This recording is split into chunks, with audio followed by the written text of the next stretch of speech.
আসসালামু আলাইকুম ওয়া রাহমাতুল্লাহি ওয়া বারাকাতুহু। আজকে পবিত্র জুম্মার দিন।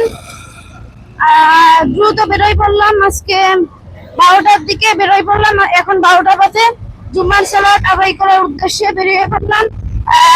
এটা হচ্ছে আমাদের ঝিনাইদহের নতুন ধুপাকাটা ব্রিজ, নিচেই নবগঙ্গা নদী।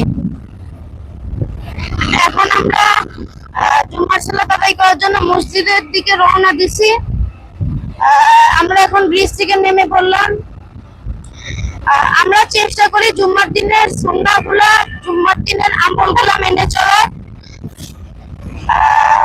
মাঝে মাঝে ভুল ত্রুটি গেলেও আমরা চেষ্টা করি প্রত্যেক শুক্রবার আগে আগে মসজিদে যাওয়ার। আপনারাও চেষ্টা করবেন যে জুম্মার দিনে যে সুন্নাহগুলা আছে সেই সুন্নাহগুলা মেনে চলার, এবং হাদিস এবং কোরআনে যেসব আমল আছে সেই আমলগুলা করার, এবং বিশেষভাবে জুম্মার দিনে বেশি বেশি দরুদ শরীফ পাঠ করতে হবে। আমরা চেষ্টা করব বেশি বেশি আমলগুলো করার এবং রাসূলুল্লাহ সাল্লাল্লাহু আলাইহি সাল্লামের এই সুন্নাহগুলো মেনে চলার চেষ্টা করব ইনশাআল্লাহ। সবাই আমার জন্য দোয়া করবেন। আসসালামু আলাইকুম ওয়া রাহমাতুল্লাহি ওয়া বারাকাতুহু।